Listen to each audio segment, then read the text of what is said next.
बरसात की एक शाम बख्शीगंज गांव के दो लोग भोलू की चाय की दुकान पर बैठे हैं। उनके चेहरों से साफ दिख रहा था कि वो लोग काफी उदास है आज। चाहे ये सभी लोग मिलके भोलू की चाय 2-3 कप पी जाते हैं, वह कोई आज 1 कप चाय तक नहीं पिया। हर कोई गांव की मौजूदा समस्याओं को लेकर बहुत विचलित है।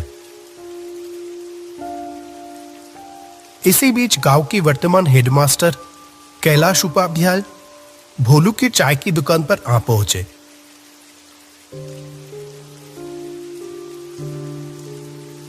अरे रामलाल, माधव, तुम लोग यहाँ इतना उदास होकर क्यों बैठे हुए हो? मुझे इस गांव में आए हुए इतने दिन हो गए, मैंने तो कभी तुम लोगों को इतना परेशान नहीं देखा। हमेशा हंसते मुस्कुराते हुए ही देखा है, लेकिन आज अचानक क्या हुआ? आइए मास्टर जी, बैठिए। आपकी चाय तैयार है मास्टर जी। मुझे पता था आप थोड़ी देर में यहां आ जाओगे। हाँ हाँ बोलू, आज अपनी वो अदरक वाली चाय पिलाना मुझे, ठीक है? बहुत देर से सर दर्द कर रहा है। और हाँ, तुम लोग बताए नहीं कि हुआ क्या है, इतने उदास क्यों हो? असल में क्या है ना मास्टर जी, हम सभी लोगों का आज मन बहुत उदास है। क्यों? क्या हुआ? इतने खूबसूरत गांव के लोगों के साथ घुलने मिलने से किसी का भी मन बेहतर हो जाएगा, लेकिन उन्हीं लोगों को आज अचानक क्या हुआ? आप तो जानते ही हो मास्टर जी कि हमारे गांव में कोई अस्पताल नहीं था। कोई भी बीमार होता था तो उसको 2 गांव पार 10 मील दूर जाना पड़ता था। अस्पताल पहुंचने से पहले ही तो कितनों की मौत हो गई। इसीलिए हम सभी मिलके अपने पैसे बचा के इस गांव में एक अस्पताल बनवाया। लेकिन क्या? हमारी सारी बचत खत्म हो गई। अस्पताल तो तैयार है, पर बिस्तर तो खरीदना बाकी रह गए। हमारे पास तो और पैसे नहीं बचे। अब क्या होगा? ओह, ऐसी बात है। मेरे पास कुछ पैसे तो थे, पर वो तो मेरी बेटी की शादी में खर्च हो गए हैं। लेकिन हाँ, इच्छापुर गांव में मेरी पुश्तैनी जमीन है एक। अगर उसे बेच दिया तो जो पैसा आएगा, उम्मीद है उससे अस्पताल का बेड हो जाएगा। क्या कहते हो? ये आप क्या कह रहे हैं मास्टर जी? आप अपनी पुश्तैनी जमीन बेच देंगे? मेरे तो बस ये 1 साल की नौकरी बची है। मैंने तो मन बना लिया, जो प्यार यहां मिल रहा है, मैं तो बाकी की जिंदगी यही गुजारूंगा तुम लोगों के साथ। क्यों, नहीं रखोगे क्या? वैसे भी ये तो बड़ा ही पुण्य का काम है। भगवान ऐसे अवसर बार बार नहीं देते। रामलाल, माधव और भोलू की आंखों में जैसे आंसू आ गया हो। तीनों ने हाथ जोड़कर कैलाश मास्टर का शुक्रिया अदा किया। अरे अरे, ये क्या कर रहे हो? अच्छा सुनो, हम लोग कल ही निकल जाएंगे। काफी समय से कुछ लोग मुझसे वो जमीन खरीदना चाहते थे। देखते हैं, अगर इस बार बात हुई तो उनको ही बेच देंगे। अगले दिन सुबह कैलाश, रामलाल और माधव इच्छापुर गांव की ओर चल पड़े।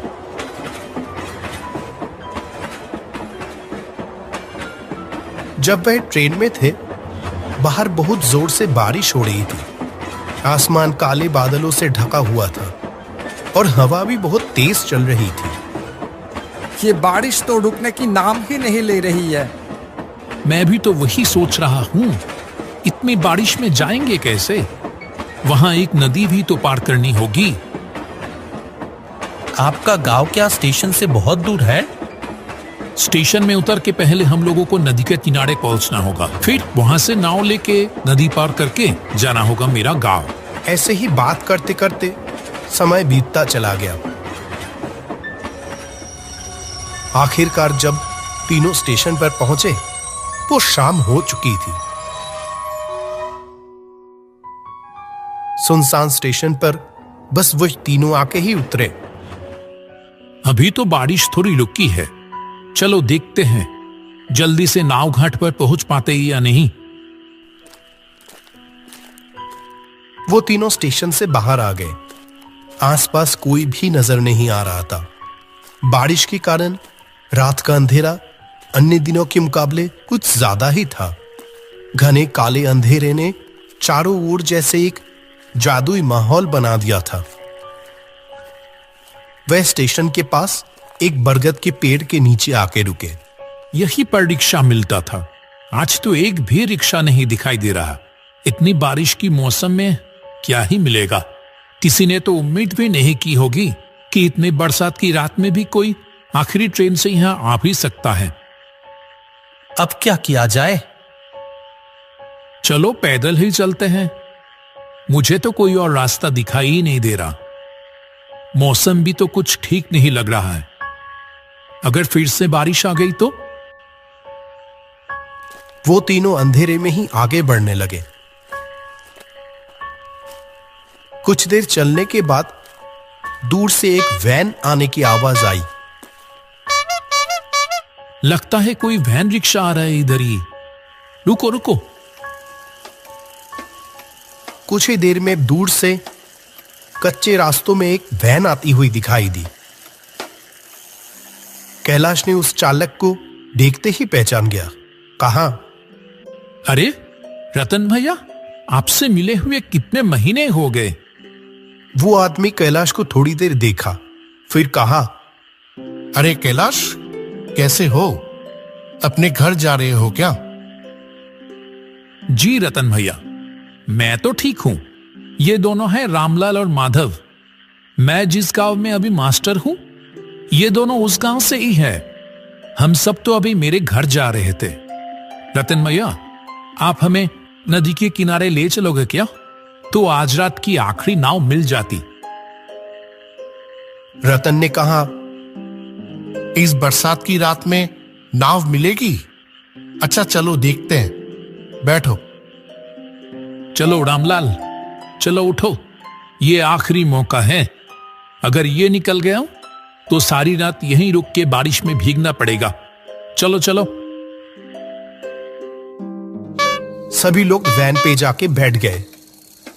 अंधेरे में ही वैन आगे बढ़ने लगी।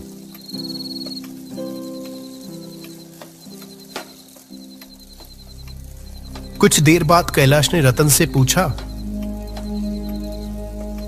आपकी तो इतनी उम्र हो गई रतन भैया, फिर भी आप अभी भी वैन चलाते हो? आपको तकलीफ नहीं होता? तकलीफ? हाँ, होता था पहले, अब नहीं होता है। पहले होता था, अब नहीं होता है। इसका क्या मतलब है? वो कुछ नहीं। तुम तो बहुत दिनों बाद इछापुर गांव आए हो। हम लोगों को तो भूल ही गए हो तुम। नहीं नहीं, ऐसी बात नहीं है रतन भैया। दरअसल काम के सिलसिले में मैं अभी जहां रहता हूं, वहां से आमतौर पे आना जाना हो नहीं पाता है। आज भी तो एक जरूरी काम से ही आया हूं।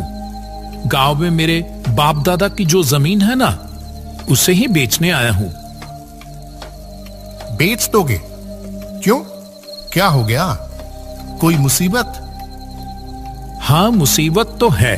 जिस गांव में मैं रहता हूं अभी, उस गांव के सभी लोगों ने अपने बचाए हुए पैसे से अस्पताल बनवा तो दिए हैं, लेकिन वो अस्पताल की बेड खरीदने की पैसे नहीं जुटा पा रहे हैं। इसीलिए मैंने सोचा कि अपनी पुश्तैनी जमीन बेचकर उनकी थोड़ी मदद कर दूं। वैसे भी वो जमीन तो कई सालों से खाली ही पड़ी है। क्या बात है कैलाश, तुम सचमुच इछापुर गांव का गर्व हो। अरे नहीं नहीं, ऐसी कोई बात नहीं। ये देखो ना, ये रामलाल, माधव, ये सभी भी किसी से कम है क्या? ऐसे ही बातचीत चलते चलते सभी लोग नदी के किनारे आ पहुंचे। जब वो तीनों नदी की ओर देखें, तब नदी बहुत तेज बह रही थी। जो नदी हर वक्त शांत रहती थी, वह आज बिल्कुल अलग दिख रही थी। नदी के किनारे कुछ नाव बंधी हुई थी, लेकिन चलाने वाला कोई भी दिखाई नहीं दिया। जो सोचा था वही हुआ। एक भी माझी घाट पर नहीं है। वैसे भी इतनी रात हो गई है और फिर बारिश। कोई क्यों ही रहेगा अभी? ये तो बड़ी मुसीबत हो गई मास्टर जी। आज रात बारिश में भीगकर ही गुजारना पड़ेगा लगता है। अब क्या होगा मास्टर जी? आसमान का हाल देखा आपने? लगता है बारिश फिर से आने वाली है। आसमान में काले बादल फिर से आना शुरू हो गए। नदी की ओर से हल्की हल्की ठंडी हवा भी चलनी शुरू हो गई। रतन भी उन लोगों के साथ वहीं खड़ा था। जब वो तीनों बात कर रहे थे तभी उसने कहा, अगर आप लोग बुरा ना मानो तो मैं एक बात कहूं। आप ऐसे क्यों बोल रहे हो रतन भैया? बोलिए ना, क्या कहना चाहते हैं? लगता है थोड़ी ही देर में बारिश फिर से शुरू होगी और अभी तो कोई माझी भी नहीं है घाट पर जो नाव से अपनी घर जा सकोगे। उसके बजाय एक काम करो, वो देखो सामने ही मेरा घर है। सब लोग वही चलो, आज की रात वही गुजार लेना। हाँ, सही कह रहे हो आप। इससे पहले भी तो कितनी बार आपकी गाड़ी में स्टेशन गया हूं आपको आपके घर से बुला के। क्यों रामलाल, माधव, और तो कोई रास्ता नहीं दिख रही है। आज की रात वही गुजार लें। रतन भैया आज हमारा कितना बड़ा उपकार किया है, क्या बताओ। हाँ, माधव ने सही कहा। हम रतन भैया के घर पे ही चलते हैं, नहीं तो इस बरसात की रात में बड़ी मुसीबत में पड़ जाएंगे। सभी लोग मिलके रतन की घर की ओर बढ़ने लगे। जैसे वो घर के अंदर घुसा, एक अजीब सी बदबू आने लगी अंदर से, मानो बहुत दिनों बाद कोई इस घर को खोल रहा हो। रतन भैया, घर के अंदर इतनी बदबू क्यों? ये फर्श भी कैसा भीगा भीगा सा लग रहा है। असल में ये घर तो आधी समय बंद ही पड़ा रहता है। मैं तो अपनी गाड़ी लेकर बाहर ही रहता हूं और पानी शायद खिड़की से अंदर आया होगा। कमरे की कोने में एक टूटी खुली हुई खिड़की से हल्की सी रोशनी आ रही थी। घर में खाना तो कुछ नहीं है। मैं तो आप लोगों के लिए खाने का इंतजाम ही नहीं कर पाया। आप उसकी चिंता मत करो। इतनी खराब मौसम में रात को रहने के लिए जगह मिल गई, इससे ज्यादा और क्या चाहिए। अगर आप नहीं होते तो आज रात हम लोग कैसे बिताते, भगवान ही जाने। अरे ऐसी कोई बात नहीं है, ठीक है, आप लोग सो जाओ। और आप कहां रहोगे? मैं बाहर सो जाऊंगा, कोई परेशानी नहीं होगी। क्यों, आप हम लोगों के साथ सो जाओ ना। नहीं नहीं, मुझे कोई दिक्कत नहीं होगी। ये बोल के रतन बाहर चला गया और वो तीनों जमीन पर चटाई बिछाकर लेट गए। तब गहरी रात, अचानक कैलाश की नींद खुल गई। एक अजीब सी आवाज आ रही थी, जैसे कि कोई घर से थोड़ी दूर जमीन खोद रहा हो। कैलाश शुरू में तो नजरअंदाज करता रहा, लेकिन आवाज और तेज होने लगी। जो वो काम कर रहा था, जैसे कि वो किसी की परवाह किए बगैर ही किया जा रहा था। ये आवाज कहां से आ रही है? चोर आ गया क्या? कैलाश तेजी से उठा और खिड़की के पास आकर बाहर देखने लगा। रतन भैया घर से थोड़ी दूर पेड़ के नीचे खुदाई कर रहा है।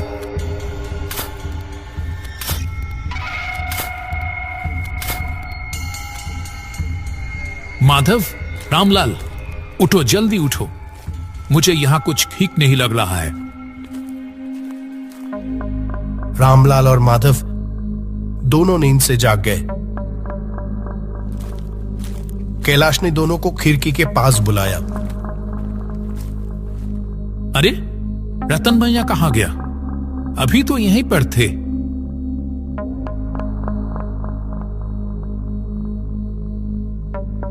आपने ठीक देखा था मास्टर जी? हाँ हाँ बिल्कुल। चलो तो बाहर। वे तीनों घर के पीछे वाले पेड़ की ओर चल दिए। ये देखो, यहाँ पेड़ के नीचे जमीन पर कुछ है लगता है।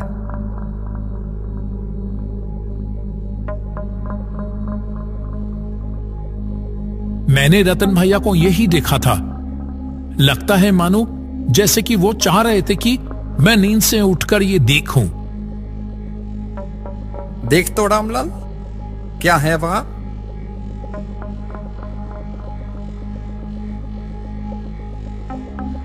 मिट्टी को हाथ से थोड़ा हिलाने पर रामलाल को पैसों से भरी हुई एक कलश दिखाई दी। अरे इसके अंदर तो बहुत सारे पैसे हैं। सच में? लेकिन ये है किसके? रतन भैया अभी कहां चले गए? ठीक है, वो दूसरों की पैसे है, उसकी हमें जरूरत नहीं। वो जैसे था उसको वैसे ही रख दो अच्छे से, और चले आओ वहां से। ठीक उसी वक्त वो पेड़ जैसे हिल उठे। तीनों ने ऊपर देखा तो वहां लंबे पैरों वाला एक भयानक चेहरा बैठा हुआ था।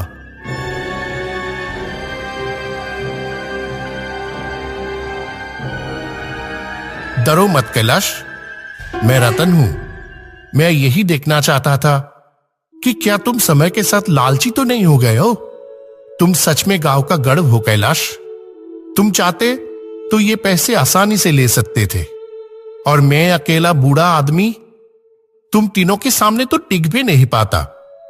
जहां तुम्हें पैसों की इतनी जरूरत है और यहां इतने सारे पैसे हैं। लेकिन आप? मैं 1 साल पहले ही मर चुका हूं। एक दिन मैं अपनी वैन लेके लाइन के उस पर जा रहा था। ऐसे में एक ट्रेन आके, छोड़ो उस बात को, मैं मर तो चुका हूं, लेकिन मेरे बचाए हुए पैसों की वजह से मुझे मुक्ति नहीं मिल रही थी। मैं किसी सच्चे इंसान की तलाश में था। आज मुझे वो मिल गया। आप लोगों से बात करके ही मैं समझ गया था कि आप लोग सच्चे इंसान हैं। मैं थोड़ा जांच लिया बस। ये पैसे ले जाओ और अस्पताल के लिए लगा दो। तुम्हें अपना पुश्तैनी जमीन बेचने की कोई जरूरत नहीं है कैलाश। यहां जो पैसे हैं उससे अस्पताल का काम पूरा हो जाएगा। रतन भैया, अब मुझे मुक्ति मिलेगी। आप सब लोग अच्छे से रहना। ये कहते हुए रतन का भयानक चेहरा हवा में गायब हो जाता है। वो तीनों बस पैसों से भरे हुए कलश को देखते रह गए। बारिश की रात एक भूतिया घर में बिताए हुए वो पल उन लोगों के मन में पूरी तरह से कैद होके रह गया।